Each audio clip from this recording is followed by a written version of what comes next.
दोस्तों, गुरु का हमारे जीवन में बहुत महत्व है। गुरु हमारी अंधकार रूपी अज्ञानता को दूर करता है।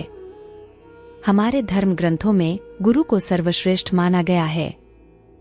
महर्षि वेदव्यास जी द्वारा रचित गीता के श्लोक के अनुसार गुरुर्ब्रह्मा गुरुर्विष्णु गुरुर्देवो महेश्वरः, गुरुः साक्षात परम ब्रह्मा तस्मै श्री गुरुवे नमः। यानी गुरु ब्रह्मा है, गुरु विष्णु है, गुरु शंकर है, गुरु ही साक्षात परब्रह्म परम गुरु है। ऐसे सद्गुरु को प्रणाम। गुरु अपने शिष्य की अज्ञानता का नाश कर उसके सभी भ्रम दूर करता है, उसको ज्ञान की नई राह दिखाता है। गुरु हमारे जीवन को एक दिशा प्रदान करता है। हमारा भटकाव समाप्त हो जाता है और हमारे जीवन को एक उचित दिशा में ले जाता है। सच्चे गुरु के संपर्क में आने से व्यक्ति संस्कारवान, विनयी और विनम्र हो जाता है। अपने अवगुणों को जानकर उनसे छुटकारा पाने के लिए दृढ़ संकल्प हो जाता है। इस वीडियो में आप देखेंगे गुरु और शिष्य की प्रेरणादायक कहानी, जो जीवन में गुरु के महत्व को दर्शाती है। एक बार की बात है, एक गुरुजी अपने शांत और सौम्य स्वभाव के लिए बहुत प्रसिद्ध थे, लेकिन उनका एक शिष्य बहुत ही क्रोधी स्वभाव का था। वह अपने गुस्से पर नियंत्रण नहीं रख पाता था, जरा सी बात पर झगड़े और गाली गलौज पर उतर आता था। इसलिए उसे अपने गुरु के शांत स्वभाव पर भी बड़ा आश्चर्य होता था। कोई इतना शांत कैसे रह सकता है? वह यह रहस्य जानना चाहता था, लेकिन संकोचवश पूछ नहीं पाता था। लेकिन गुरु ने जान लिया था कि इसके मन में कोई शंका है जिसका समाधान करना चाहिए।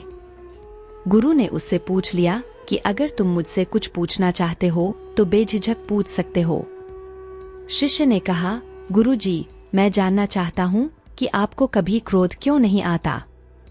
आप इतने शांत कैसे रहते हैं? गुरुजी ने कहा कि तुम शाम को मेरे पास आना, मैं तब तुम्हारे प्रश्न का उत्तर दूंगा और साथ ही तुम्हारे भविष्य के बारे में भी बताऊंगा। शिष्य ने गुरु को प्रणाम कर विदा ली। शाम को वह पुनः गुरु के सामने उपस्थित हो गया। गुरु गंभीर स्वर में बोले कि मैं तुम्हारे प्रश्न का उत्तर देने से पहले तुम्हारे भविष्य के बारे में बताना चाहता हूँ। तुम्हारा जीवन के केवल 7 दिन शेष बचे हैं, इसलिए पहले तुम जाओ और वह कार्य कर लो जो तुमको लगता है कि तुम्हें तुम्हारी मृत्यु से पहले कर लेने चाहिए। शिष्य गुरु को प्रणाम कर चल पड़ा और 6 दिन के पश्चात फिर से अपने गुरु के पास पहुंचा। गुरु ने पूछा कि बताओ, इन 6 दिनों में तुमने कितने लोगों के साथ गुस्सा और गाली गलौज किया? शिष्य गंभीरता पूर्वक स्वर में कहने लगा कि गुरुदेव, मैंने सोचा कि अब मेरे जीवन के केवल 7 दिन शेष बचे हैं, इसलिए मैंने सबसे विनम्रता पूर्वक बात की। क्रोध आने पर भी धैर्य को बनाए रखा। यहाँ तक कि जिन लोगों से मैंने पूर्व में बुरा बर्ताव किया था, उनसे क्षमा मांगी। कुछ लोगों ने क्षमा कर दिया और कुछ ने नहीं। गुरु मुस्कुराते हुए बोले, अब शायद तुम्हारे प्रश्न का उत्तर मिल गया होगा। शिष्य ने आश्चर्य भरी निगाहों से गुरु की ओर देखा। गुरुदेव कहने लगे कि मैं जीवन के प्रत्येक दिन को अपना अंतिम दिन मानकर ईश्वर का ध्यान करता हूँ और किसी पर भी क्रोध नहीं करता। अब तो तुमने स्वयं भी इस बात का एहसास कर लिया है। जब तुम्हें लगा कि तुम्हारे जीवन के कुछ दिन ही शेष रह गए हैं, तो तुम्हारा सारा क्रोध शांत हो गया। तुम्हें लगा कि जीवन को शुभ कर्मों में लगाना चाहिए और किसी से क्रोध और लड़ाई झगड़ा नहीं करना चाहिए।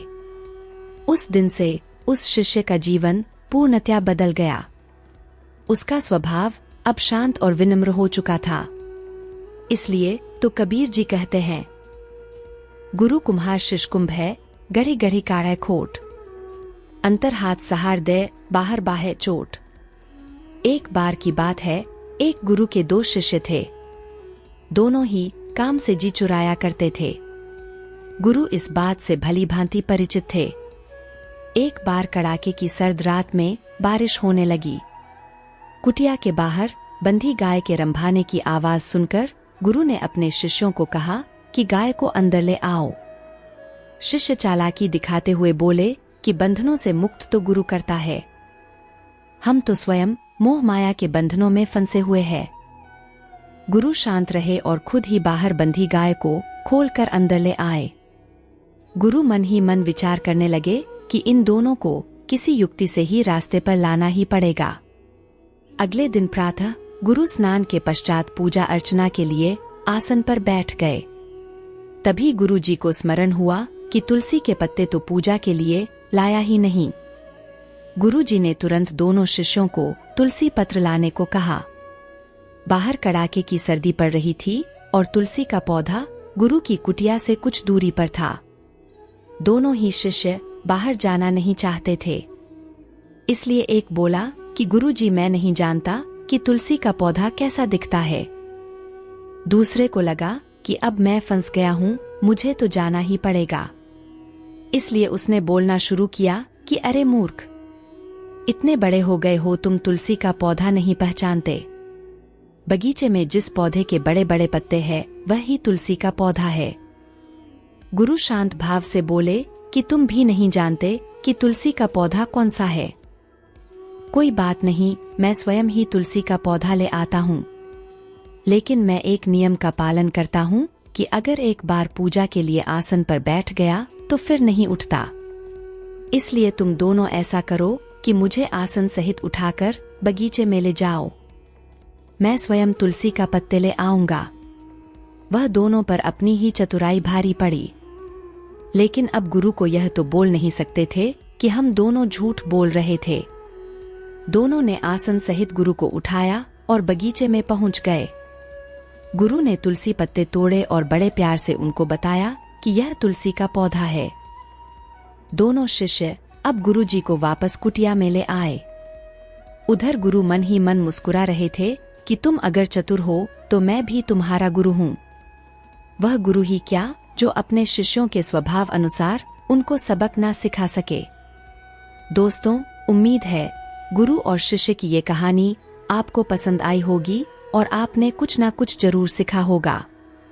ऐसे ही और स्टोरी के लिए प्लीज आप मेरे चैनल को सब्सक्राइब कर ले।